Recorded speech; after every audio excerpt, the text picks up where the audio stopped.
What's up, Drew? Okay. So I get too much email. It happens to the best of us. Yeah, yeah. Somehow somehow I had deleted the latest Riverside invite. Oh, okay. Okay. So I had to like search through my trash, restore the email, do the thing where I copy the link because like it thinks it's like a physical location in Google Maps. I don't know. Yeah. It's just Yeah. like, ugh. Yeah. Okay.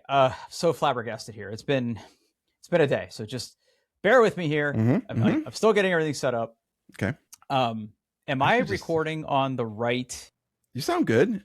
Okay. I can look at your using what is Yes. that? Fuck is it? Yeah. We're good. Yeah. Okay. Yeah. Because one of the things we're going to talk about later has been impacting my audio setup. Oh. Okay. Okay. Yeah. So things have been like oh god, it's been a fucking mess. Hi. How are you? Good. I'm a bachelor most of this weekend. So ooh, where is everybody? My wife took my daughter to Little Sibs weekend at Ohio University. So my daughter's with her brother. So they basically, it's a weekend. The college students get to invite their siblings to the campus to experience a little taste of college life. They're currently watching an OU hockey game. So my wife took this one on the chin, and she's spending most of the weekend just in a hotel room, being transportation.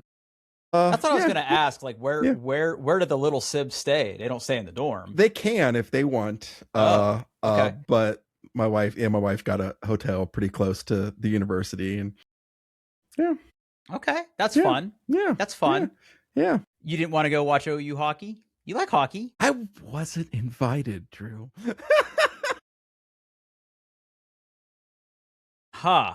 Which is fine.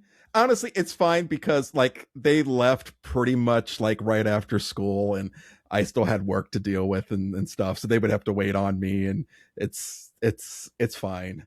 The life of a middle manager is not all it's shaped up to be sometimes.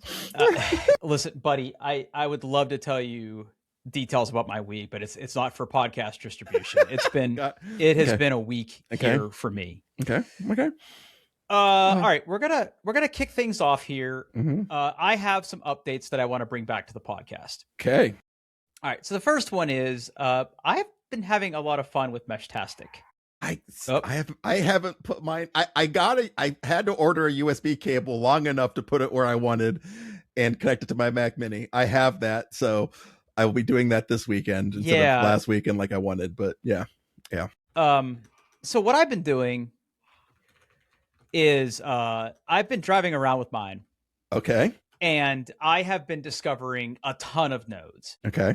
This is the kind of thing where unless you were to like build a outdoor repeater that goes out of doors, obviously, or on your roof to listen all the time, using these things indoors isn't great. So like you need to get like out and about with it. And I'll tell you, just from like driving to like Polaris or my gym or Micro Center, my map is chock full of nodes. Okay. I got so many nodes. Okay. All right. Okay.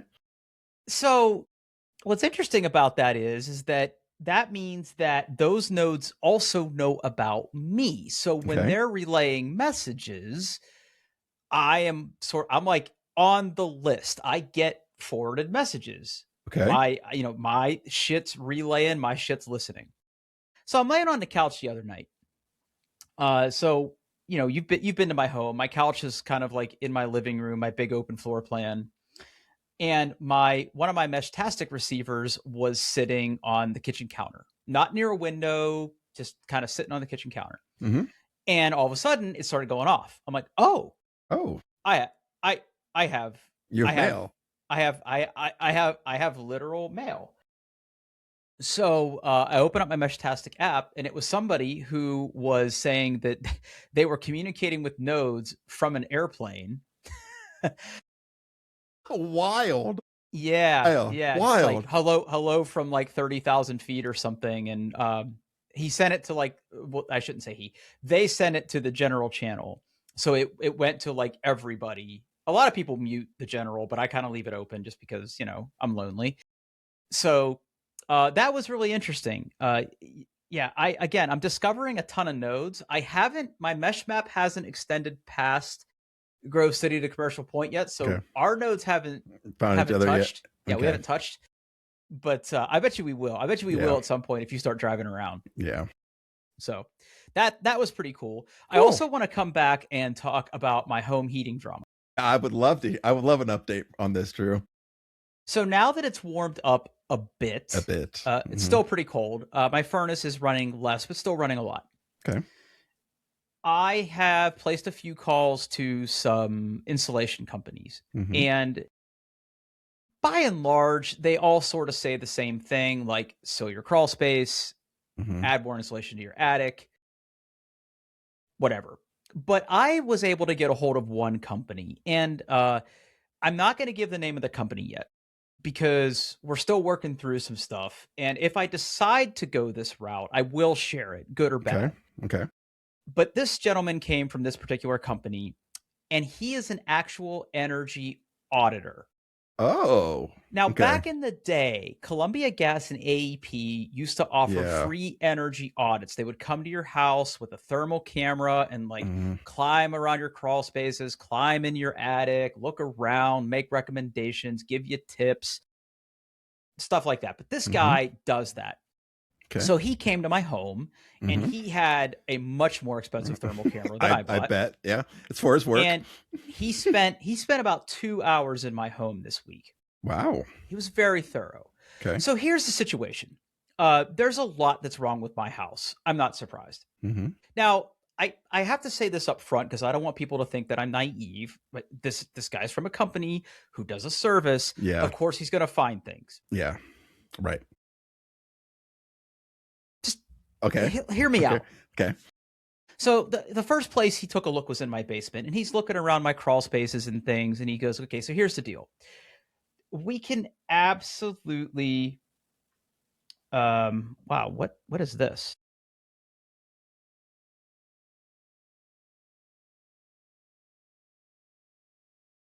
Oh, okay. Sorry. No, I got a very alarming like pop up on my phone about an email, but I think it's spam. It's fine. It's fine. I'm very gullible. Anyway, so he crawls around my crawl space. Goes, here's the deal. He goes, the crawl spaces are pretty standard stuff. We're gonna rip out the fiberglass insulation. We're gonna spray foam it. Your crawl spaces are already encapsulated because you have a radon mitigation system. So like we don't have to do that. But we're going to rip out all that. We're going to spray foam it. And, that's going to help. It's going to air seal it. But he said, that's not going to totally fix your problem. So like the crawl space under our bedroom, he's like, what you really need to do is after we do that, you need an HVAC guy to come in and put a register in there. And I thought, okay, what do you mean? He goes, well, the problem is right now that space is cold because it's leaking air. And all that cold air is under your floor in your bedroom. So that's not helping. He said, once we, if you were to move forward with us, once we air sealed this for all intent and purposes could be a conditioned space. So his thought was put a register in there with a damper. So in the winter time, I can open the damper for heat to come in. And in the summer, I can close it so air conditioning isn't going in there. Okay. And like, that's a recommendation where like, he's going to do something, but he's like, that's not enough. Like you gotta do this other thing. So I'm like, okay, all right, buddy, you got a little credibility now. So he's looking at my other crawl spaces. He's making recommendations. And then we go up to the first floor and he is immediately looking around. Like we go to the bedroom and he goes, this bedroom sucks. And I'm like, thanks. I know. So basically the problem is it's a big vaulted ceiling, right? And he's shining his thermal camera pointing the thermal camera. Yeah, pointing the thermal camera at my windows. And of course, my windows are very leaky. And I said, well, that might be because I didn't caulk these windows. I caulked around my front door, but I didn't caulk around these windows. And he goes, that would help, but that's not the problem. Ooh. And his thermal camera had enough resolution that he could see, like once he got close, like kind of close to the window, he could see the individual gaps. Because like, if you've ever seen a house under construction, they create a frame and then they put shims in the frame to put the window in. Right, And right, then they right. sort of like seal it up with Mm-hmm. trim and everything after Mm-hmm. that. He goes, what this looks like to me, and he wasn't going to like rip trim off my window. He goes, Mm-hmm. what they probably did is they probably just shoved some fiberglass insulation in there and it's not air sealed. And I'm So like, you're getting cold air from the outside into your house through your window. so Yeah. I was like, caulking that will help, right? And he goes, a little, but you're still going to have that cold air sitting there and it's just going to radiate through your trim. Yeah. He goes, what you need to do is take the trim off, spray in foam sealant, and redo it. Because he goes, when these windows were put in, he's like, I would bet you $100 per window that they didn't do that. And I'm like, do you do that? And they're like, no, we don't do that. But he goes, you're going to want to look into that. I said, okay, good to know. Then he went up to my attic. He looked at it, and this is where I'm not sure that I'm going to like totally buy everything that he's telling me. Because I've had roofers and I've had my pest control company, when they do my pest inspections, I've had other people look at it and say, yeah, your insulation looks fine. But he took some pictures and said, well, it's a little flat over here. We could blow in some more in this. And I'm like, I really don't have a problem upstairs. It's more of a problem downstairs. So like maybe I'm not so high on that. But then the last thing he told me about, and this is where shit gets wild. Have you ever heard of aerosealing? No. Okay, buddy. What if I told you there was a magical way that you could improve all the airflow in the ducts in your house? Basically, what they do is they go into your ducts from the inside, spray what is essentially Elmer's glue to seal up all the gaps in your ductwork. Now, he told me this, and I'm like, first of all, setting aside the fact that I don't want my house to smell like glue, you're going to have to help me with this one. And he goes, okay. He goes, let me ask you a question. How warm do you think it is on the first floor of your house right now? And I looked at my thermostat. I said 65 degrees. And he said, okay, let's go downstairs. So we went back down to my unfinished basement. He goes, how warm is it in here? And I said, I don't know, it feels like 60, 62. It was 70 degrees in my basement. And he goes, turn on your furnace from your app. So I did. And he goes, and like the furnace starts up and the blower starts going and I can like hear the ducts rattling because, it's blowing air. He goes, come over here, put your hand next to the vent. Sure enough, there are little gaps, in the ductwork that leak air. He said, typically what we do is if you do this, we basically seal all this from the inside because one, this ductwork is old. It sucks. Two, the people that lived here before us had duct cleaning done. So there's little plugs. Well, those aren't necessary. I mean, they're tight, but they're not super airtight. Yeah. He goes, what this does is this seals up all the joints in your ductwork and it improves airflow through your house. So like your house will get to temperature faster because you're going to improve the airflow throughout. Okay. And I'm like, ain't no way. But Paul, I've been doing research. Okay. And apparently this is legit. Yeah. So I got the quote from this guy. And the aero sealing was not the most expensive part. Like all of the insulation work is because like they have to get a dumpster and like, they have to do all this other stuff. And so that's kind of the update. If there are listeners, like all 7 of you that like are listening to this drama and you think that I'm totally crazy for buying into this, please put me on blast. I want to hear it. I want to hear if I'm crazy or not about this. Okay. So yeah, that's the current. That's interesting. Update. Yeah, I think I'm definitely gonna have either him. There's one other company I'm waiting on a quote from. Either that company or someone else at least get the crawl spaces and the rim joists around rim joists around my basement, like foam seal just to get a better air seal. So that's probably going to happen regardless, but I'm not there on the aero sealing yet. Okay. I get that. Yeah. But like I said, I've done a fair amount of research on it. So okay. All right, buddy, what can I do for you? Okay. So obviously last episode I talked about vibe coding and Claude code and stuff, and I've been doing more of it. And I've been working on this little app to track my filament usage and my prints and like how much filament I have left, stuff like that. I'm not gonna lie, The app is like really good, Drew. It's really good. It's Does it really make good. does it make you feel bad? No, okay, so no, not at all, not at all. Okay, Because okay. like I'm still being a software, like I'm still being an engineer. Like I'm looking at the code that it does. I'm giving it like a factor. About 20% of the code is mine, I would say. But I understand what everything does. But it's getting really good, Drew. It's getting really good. Now there is some things I want to do, like it's cross-platform. It runs on the phone, the iPad, and Mac OS. There's some things I want to tweak, especially on the Mac side, to get it to look better. I have some issues with like dynamic type, which is that ability to make fonts bigger. Some of my layouts start breaking when the font gets too bad, but I know how to deal with that. So I need to put some time in there. But I'm really, really thinking about putting this on the App Store. I really am. It's good. Okay. It's good. It's good. It's a good freaking app. Okay. Okay. And obviously I don't think I would charge a lot for it, but I do want to charge money for it because like if I'm going to spend time supporting this, like I do want to have a little bit of income. But I know that Okay. like I don't I when I do this, I probably should just take like go all out and get an LLC for Okay. myself. All right. So this money goes to like a company. And I know that you recently did this with your like your side hustle, your consulting. And I just wanted to like before I started looking around the internet, I just wanted to get some advice for Drews. Like, what would you recommend that I do to get this set up like in a way that doesn't suck? Yeah. So here's the thing. It's not that hard to do. Okay.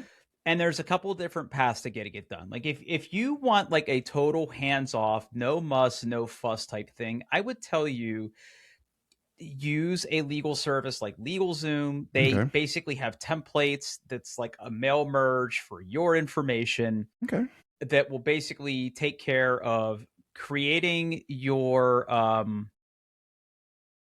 operating agreement. Like every Mm-hmm. LLC has to have like an operating agreement that has to be on file with the state that you're going to create an LLC in. Mm-hmm. It's not that deep. There are like free templates out there that you can do this yourself that Eh. are just like generic enough that it's like generic Mm. LLC, generic Paul Yeah. Corp, right? It's totally fine. It's mostly just about like having the document on file, stating what the what the business purpose is, and just having that document. Like that is Okay. something you have to file with the state of Ohio. By the way, the state of Ohio has a great website Mm-hmm. where, and I don't have it off the top of my head. I meant to look at before we got on here, but I was like super distracted with work. Mm-hmm. They actually have a website. I think it's like Ohio Small Business or God damn it. Hold on. Now I Okay. have to now I Okay. does this Not have okay. small business LLC register. Um how to start an LLC in Ohio. Starting a business. So it's Ohio Secretary of State. Um Yeah, register. You have to go to the Ohio Business Filing Portal, submit a business filing. It walks you through it. That's where you upload like your operating agreement. You know who's a part of the LLC. It's just going to be you. Like Yeah. the worst thing you could do is try to add multiple people to an LLC. Yeah. Like Yeah. everybody having a different tax ID, having employees. Mm-hmm. Like Yeah. No. if it's just a single person sole proprietorship, it's Yeah. super straightforward. Okay. Okay. Now, after you do that, what I would tell you is the number one thing you need to do is that after you file Mm-hmm. with the state of Ohio, you need to now go get an employer identification number from the IRS. Okay. It's free. Okay. Okay. But here's the catch, and here's the part that tripped me up the first time.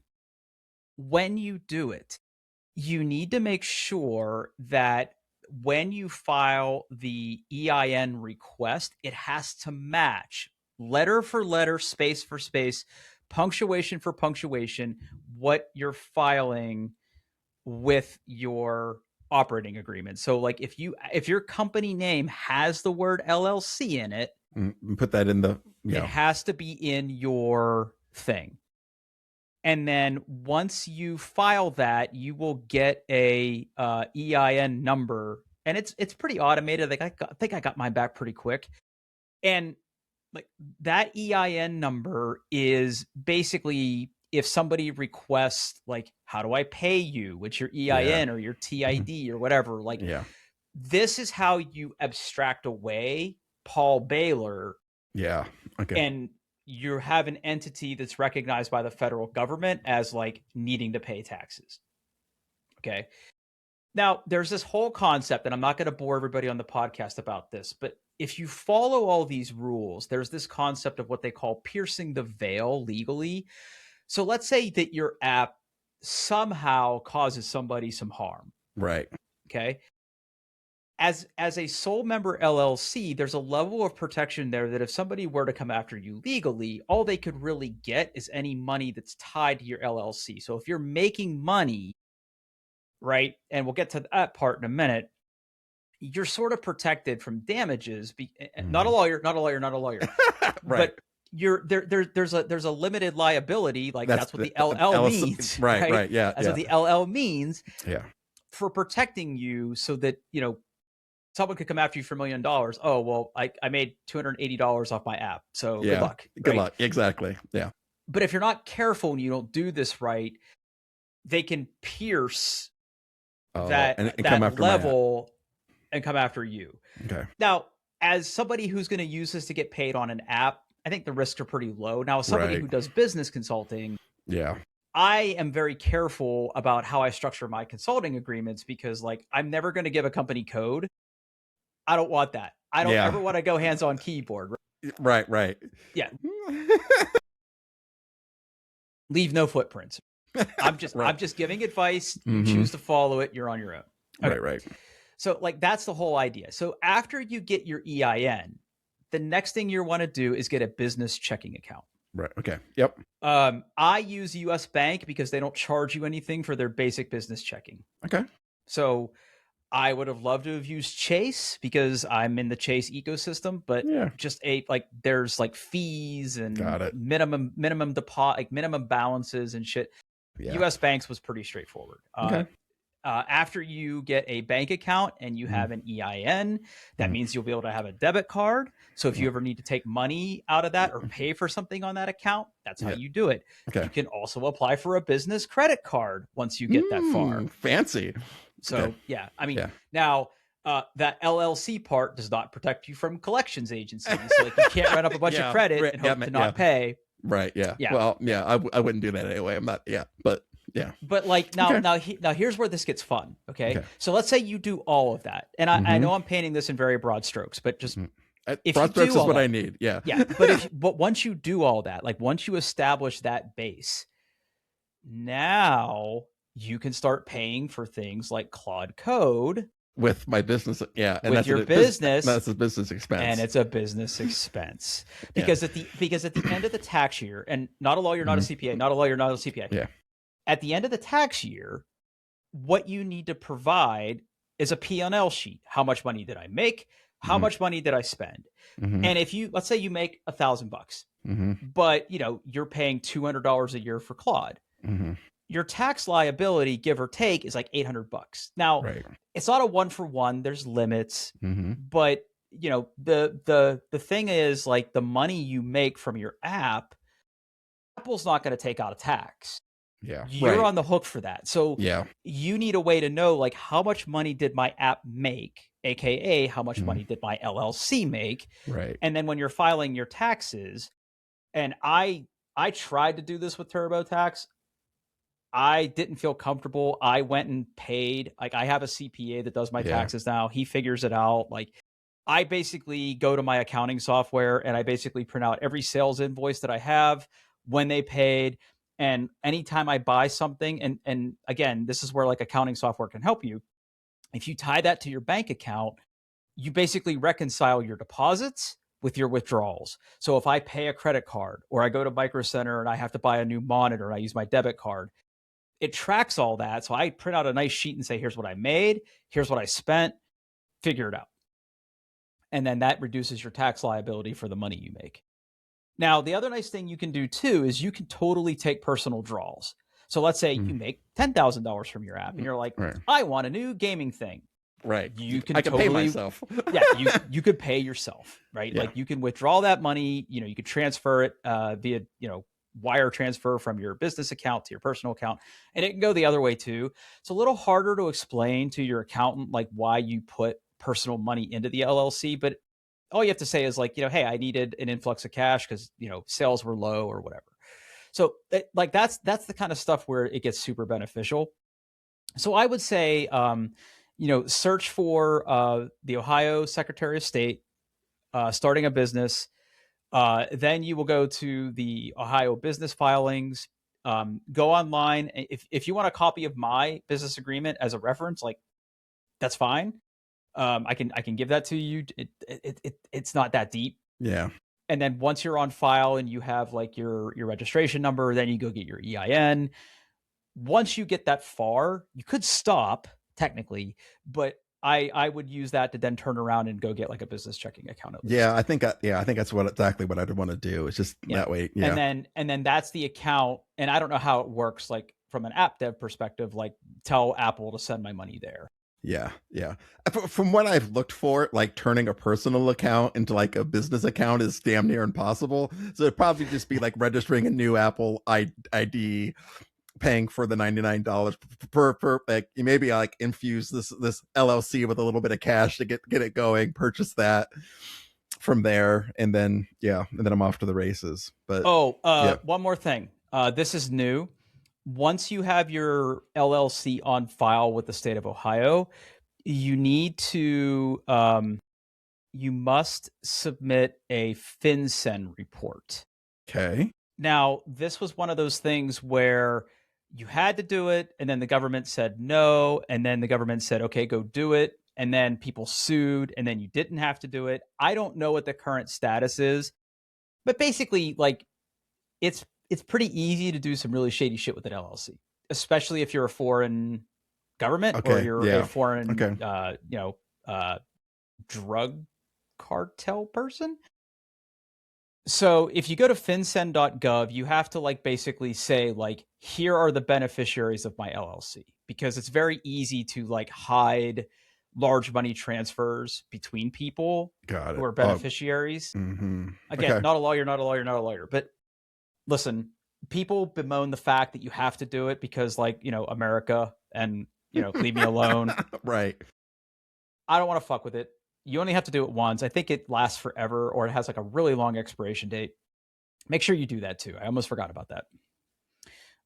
Looking through my documentation here. Oh, you will get a state of Ohio certificate for your articles of organization. Okay. You'll get that from the state of Ohio. Yeah. Put it in the safe, put it in a frame, whatever. Yeah. Okay. Looking through here, articles of organization. Oh, the articles of organization, you actually fill out on the website. That's pretty easy. And their business purpose, like I have like literally one sentence. I'll send you a copy of that so you can see what I did. Okay, cool. So yeah. Yeah. Man, I think that's great. I think you should do it. It's not that hard. So like, how close is it to like being production ready? Dude, honestly, with the rate I'm going, I've been like picking at it like after work or on the weekends. Dude, I've honestly like I'm close. Like I know exactly what like the things I want to do before I ship. And again, it's not really at this point, it's not functionality, it's just little design things that I wanted to like, especially like making an app that's like looks good on a Mac and an iPhone is a little bit of a challenge, but like I figured some of that out, and I guess because that's some layout issues. So honestly, probably like I could have this thing ready in a week. All right, let me ask you a couple questions here. Okay. So how good is Claude at doing the UI stuff with Swift? I'm assuming it's Swift? Yeah, it's Swift. Okay, so this is fun. Okay. The other day, I don't know if you caught this, Apple released the release candidate for their next version of Xcode 26.3. Xcode is their development tools. Okay. I didn't see it. What they have done is they have partnered with both Anthropic and Claude. Okay. And Anthropic and OpenAI. And now you can use the Claude agent, which is the brains behind Claude Code. You can use OpenAI codecs directly from Xcode. Now, granted, there are some features like you don't get skills, you don't get things like that, but under the covers, it fundamentally uses the same engine, and they've provided a extremely robust MCP server inside of Xcode that understands all of the tooling for Xcode and has a Okay. lot more information about Swift. And that's what I have been using this past week. And like, so if you use like their user interface framework, Swift, you actually can do with this anything now, but like Swift UI is the primary framework. And one of the features it has is called preview, which is basically getting a preview of user interface without having to compile and run it. Well, now Xcode, when you're doing AI stuff, can like basically like look at the preview and make sure it actually did what you asked it to do. So actually like inspect the UI, it understands builds, it understands build targets. I literally today I was like, I gave it the vaguest prompt ever. I'm like, hey, because Apple has a bunch of like unit testing frameworks and UI automation frameworks, and I'm like, hey, can you build UI tests for the major features of my app? And it's like, I sure can. And it took about 15 minutes, and I was just watching the token usage just go up and up and up and up and up.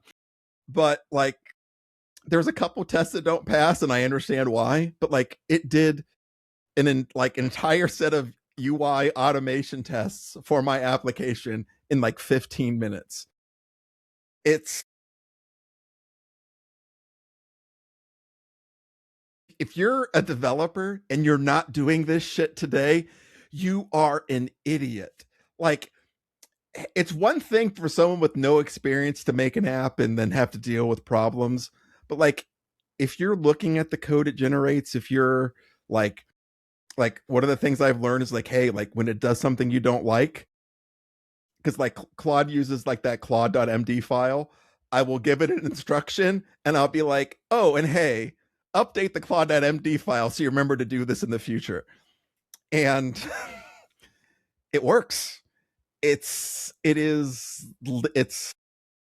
productivity gains you can get. And again, like a lot of this design stuff I will probably do myself by hand because I care, right? I want things to look out correctly. It did a great job with the initial UI and some of the initial design stuff, but like for this part, it's probably going to be very hands-on. I probably would use the system a little bit for some things, but because I want things to be just right and handle like dynamic text and all that wonderful stuff. But like how quickly it got me an app that I would be proud to have written myself. And like I look at the code it's generating, I understand it. When it does something I did not expect, I ask why it did that. It has deep integrations with the documentation and like the human interface guidelines, so it does things the quote unquote Apple way. It is it's it's good. It's good. And to have that all just in a tab, like a little sidebar right in Xcode that has the oomph of Claude code behind it it's incredible. Absolutely incredible. Just Okay. I, first of all, I love that for you, and yeah, I'm glad it's working out. Now, here's yeah. the question I have. Mm-hmm. So your coffee app, Mm-hmm. I'm gonna get back to it. Yeah. Okay, but when you get back to it, are you Mm-hmm. gonna try to like have Claude work with what you wrote, or are Yes. you gonna just basically have it start over? No, I'm gonna have what I wrote, and that's one of the things you can do. I'll probably go to Claude Code for this. You can basically have it like if you have an existing code base, right? It's so much of like the memory of it is in this Claude markdown file, right? The patterns you use, the best practices, things you don't want to do, things you do want to do. You can have Claude Code take its first crack at it, and it will look at all of your code bases, figure out your patterns, document it, and if it gets it 95% right, 90% right, that's great. I can go in and tweak it from there.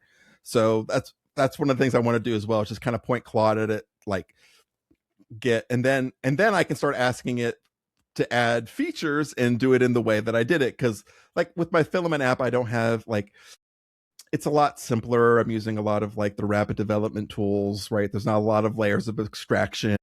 There's no unit tests or anything like that. With my coffee app, I have all of that. Like it's engineered it's over engineer is what it is, but it's fun. But there's some patterns that I use, like, and it should be able to handle that just fine. And Okay. and I know that because, like, in my filament tracking application, it specifically says like, hey, we're not using patterns such as like MVVM, which is model view model. It's a way for, like, essentially, if for the plebs out there, so like a view is eventually it's the clicky parts that you click on, right? MVVM is basically a pattern where all of the logic for that is in another class.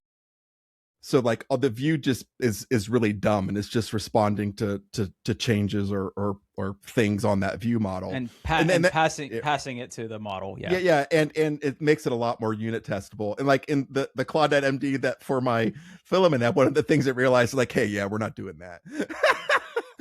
And it put it right in there. It's like, yeah, we're just yeah, skip that. Just put it directly, using these things.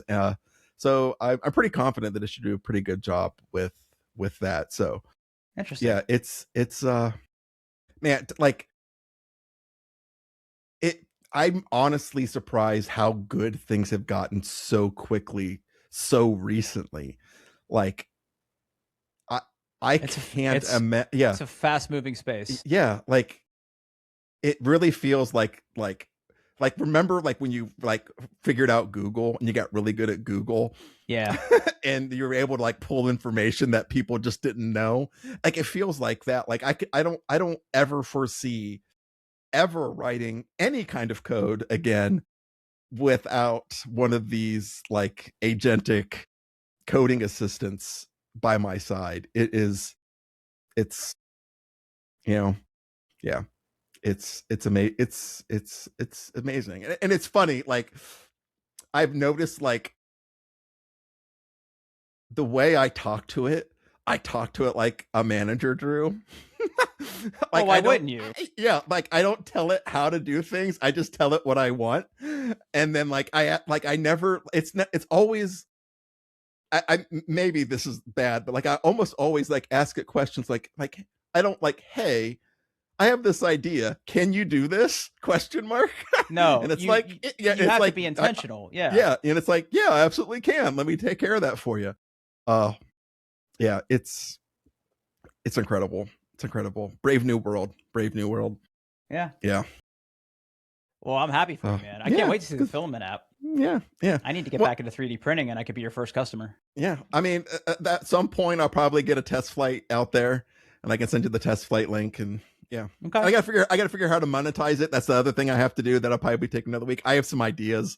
Subscriptions all the way down, man. Like, I don't know if I want to charge. If I did, it's not gonna be a lot. Like, and I think I already know how to like basically, like, you can't have more than X number of like prints or filaments, just hard cap it there. And if you purchase it, you get unlimited or whatever. But yeah, it's good stuff. All right, Drew, I want to hear, let's change gears. We've been talking for how long? 30 almost 40 minutes. Yeah, I want to hear about the thing you bought. All right. Okay, so before I get into this, do you think I kept it or not? I think you did. Okay, so let's dive in. So last podcast, I talked about the fact that I was interested in trying a new VR headset. And sort of the linchpin of that was I found out that they sell this headset at Micro Center. So the name of the headset, the Pimax Crystal Max. Okay. Crystal Super. Sorry, Crystal Super. Now, in fairness, I had heard about this headset before. This is the kind of thing where you order it directly from the manufacturer and they make it and they send it to you. I had heard horror stories of people who have gotten them and it didn't work, and it's like a really arduous return process. So I never really bit. But when I found out Micro Center had them, which is dangerously close to my home, if something's wrong, you just take it back and it's their problem. Right. And not only that, like we talked about last week, like there's different models of this that I'll get to in a second, that it's like, hey, if this model doesn't work, I'll just take it back, and if they have another one in stock, I'll just trade it out. So when we got done recording last week, before I went to bed, I watched a few more videos about it and people's impressions and like what they liked, what they didn't like. And of course, like every VR headset, there's some trade-offs with how this thing works, but everybody sort of universally agrees that if you're looking for the highest fidelity, best image quality, full featured headset, this is kind of the one to get. So I woke up Saturday after we recorded, and I had a couple errands to run. I had to go to my gym and help them do some networking and upgrade some stuff because there's been a change of ownership over there. And after I was done, I was like, you know what? I'm just going to go to Micro Center. Yeah.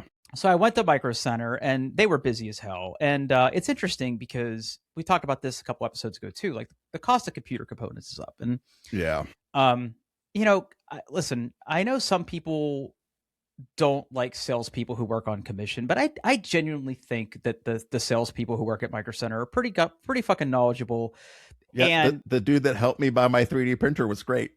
yeah, like if you literally walk in there and you're like, look, here's my budget, but here's what I want, they're not going to upsell you. They're going to help you stay within your budget. They're going to get you what they want. They're going to give you opinions, and they're going to be good opinions. Like they literally know what they're talking about. I've never had a bad experience with a salesperson there. So the computer build area was kind of busy. They were helping people. And this nice young woman came up to me and said, have you been helped yet? I said, no. And I said, well, I'm here because I want a Pimax Crystal Super. And like, it was like a record skipped, right? Oh, you want one of those, right? Like I'm about to buy a headset that the people next to me are trying to keep their computer built under $1,000. Yeah. Like, yeah, exactly. Yeah. So I felt like the big swinging dick in Micro Center, which is not necessarily the flex that you think it is. But like between the woman going and getting the headset versus me walking up to the register, several people said, "Oh, that's a nice headset. Oh, that's a nice headset." I'm like, and I'm just like, that's what I hear. Hope so. Yeah. I hope so. For this price tag, it fucking better be. Right. So I got it home and I got it unboxed. I really didn't get to fuss with it too much that Saturday, but I spent pretty much all day Sunday with it. So let me walk you through this. So the first thing is, my frame of reference for VR headset, this is now the 4th headset that I've owned. I had an Oculus dev kit, which I just kind of got because I'm mentally ill. That was when I had the cameras set up. No, that was okay. Yeah. Okay. It did have external stuff. And then I had the HTC Vive.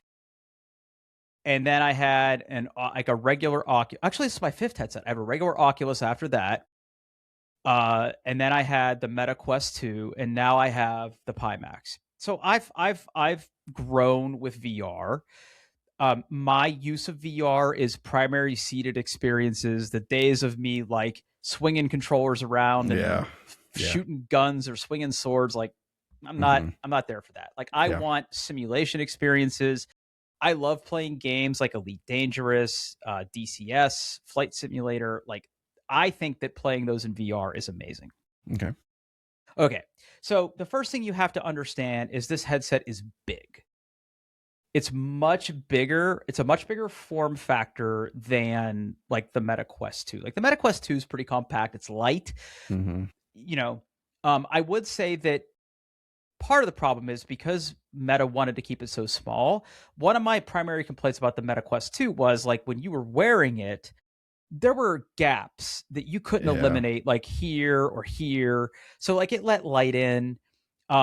Sometimes that works in your favor because like if you need to like hit your keyboard, you could kind of like do one of these and like see the keyboard. Headsets now have the double tap where you could do the pass-through vision. Yeah. So that helps, but it's an old habit to break. And all my headsets have been like that.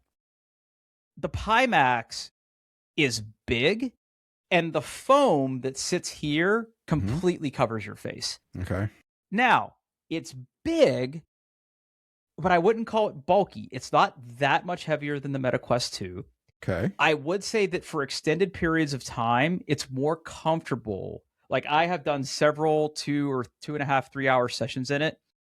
I'm not a person who gets motion sickness in VR, so I haven't had that experience. But in terms of comfort or me sweating or anything like that, absolutely not. Like it's very well designed to cover your face. Now, the other thing is, one of the most important things you can do with a VR headset is set your IPD. Are you familiar with that? Yeah, so the distance between your pupils, The right? distance Yeah. between your pupils. Now, Mhm. I happen to be good friends with somebody who's married to an eye doctor. So when I was getting my eyes checked, I asked her, like, can you give me my IPD? And she was so proud of me that I knew what Mhm. that was. Well, So, like, I have like my the actual actual number. IPD. Yeah. Now, with the Meta Quest 2 and other headsets, it's not exact. You have like 3 different Yeah. settings and you need to set it to the closest one. This motherfucker is motorized. So when you go into the settings for the app and you put it in, like it literally like starts adjusting Thing. them to the exact distance.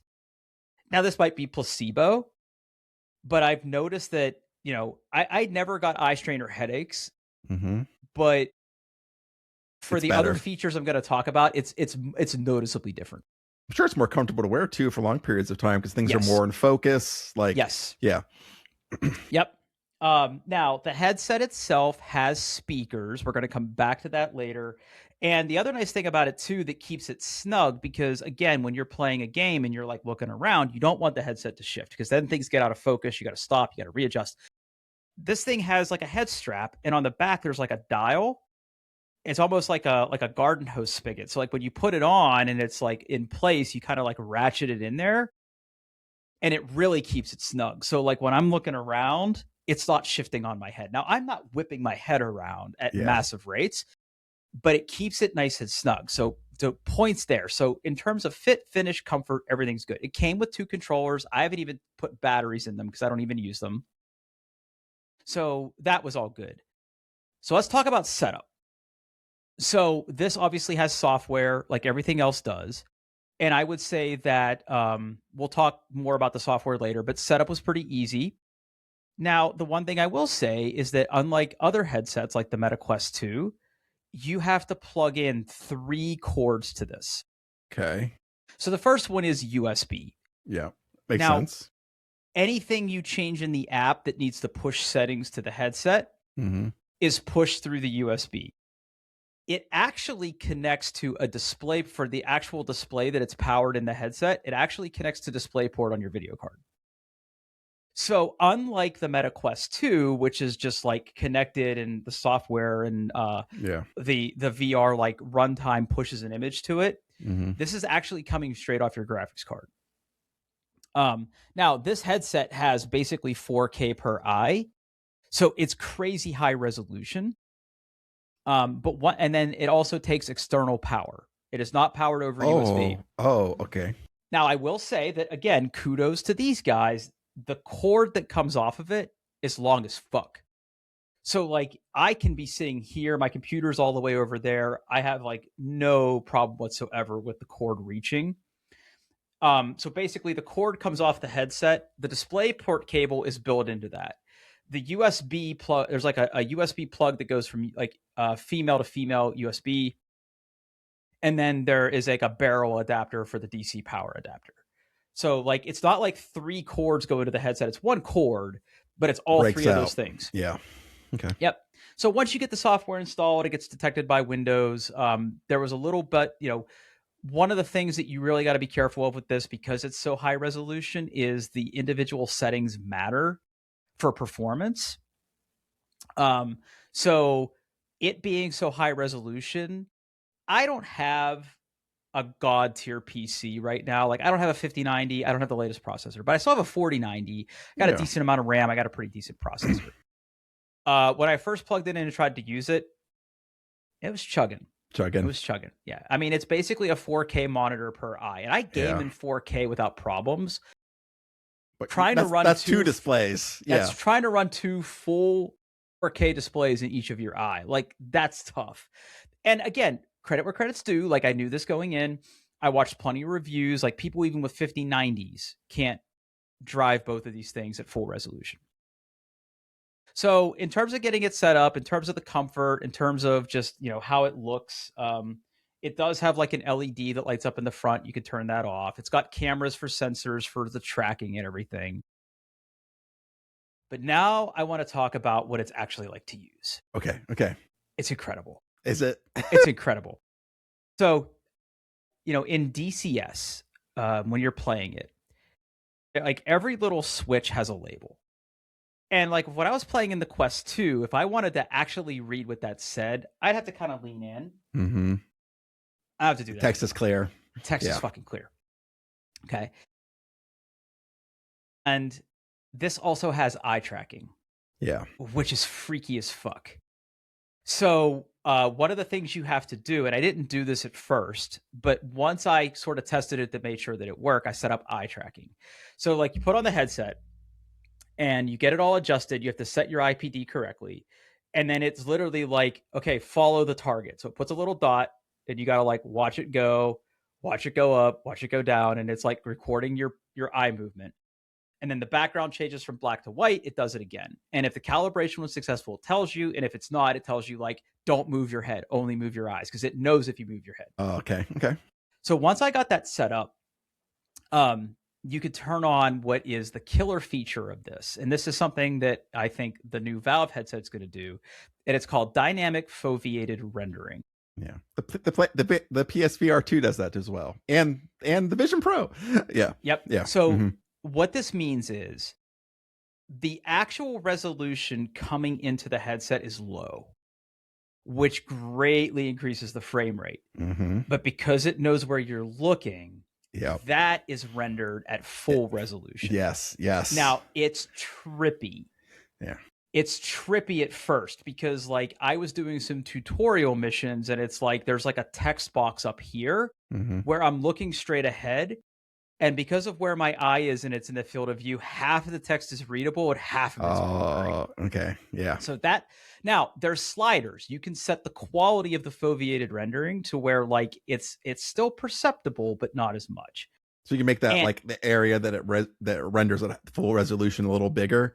Well, or is it just like the quality of it? The quality of it. So instead of it being rendered at a much lower resolution, if your graphics card can handle it, you can bump that resolution up. So it's not quite full resolution, but it's clear. So when you're so when I'm like sitting here like looking straight ahead, I can glance down. I can actually watch the texture shift as I look down without having to move my head. Okay, it's pretty fucking cool. Okay. And then there was some slight pissing around like to get settings per game set up. But it's incredible. It's incredible. Now I will say that like the software experience, not the best, but I don't have to log into Meta. I don't have to put on my headset and tell it to use my PC link. I don't have to fuck around with all the Meta bullshit to get it to work. I still had to set up an account with Pimax. Yeah. But like I haven't had to think about that ever since. Right. Now you can use the headset wirelessly if you want to. So like, you could do the same thing you do with the Quest where like you go to like their store and install a game and play it or whatever, but I have no desire to do any of that. Yeah. The one thing I don't like about it is the headphones. Okay. So, let me see if I can actually get this to show up. So obviously I kept it. Obviously.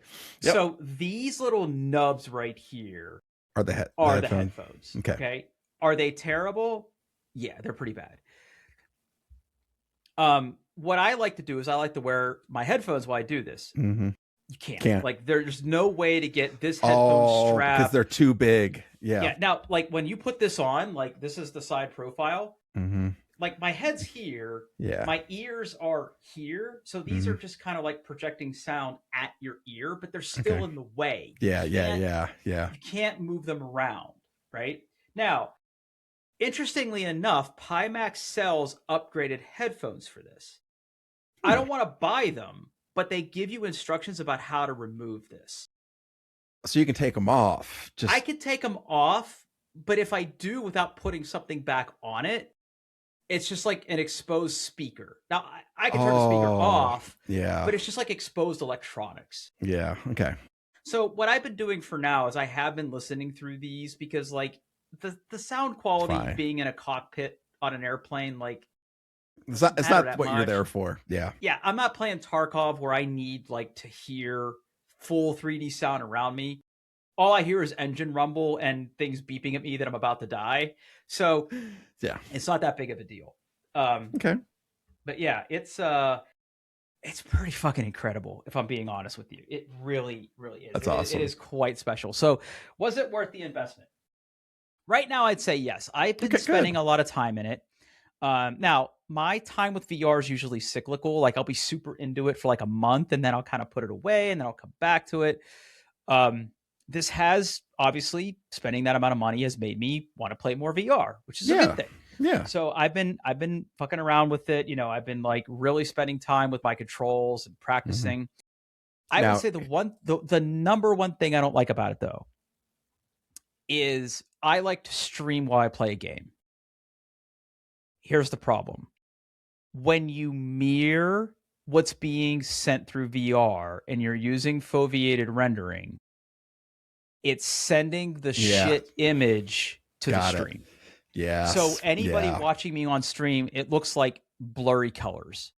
So I need to find a way, and I have a couple ideas because like I was reading online, like there's no way to like take the image from the headset and stream it. What it basically does is like put a copy of what you're looking at on the screen, but it's subject to the foveated rendering. So what I need to do, like what everybody recommends is you just like crop a little box out of that and blow that up so it looks a little bit better. Okay. People won't see your full field of vision, but they'll be able to see enough.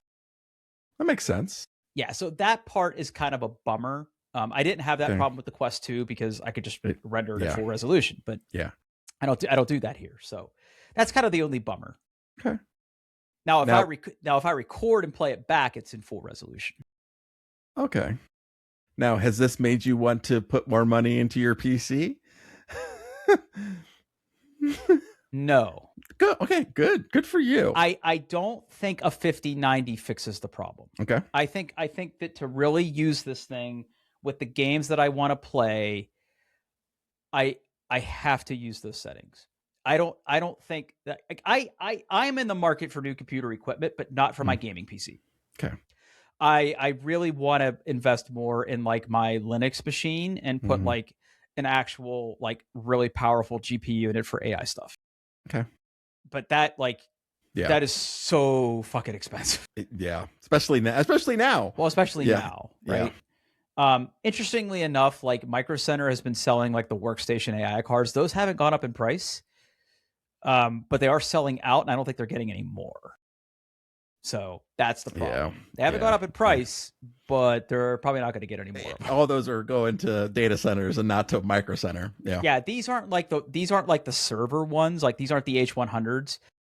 They're the Blackwell, so they're more workstation focused, but they're still like 48 or 96 gigs of RAM, which that's kind of like what you need. You need RAM, you need VRAM.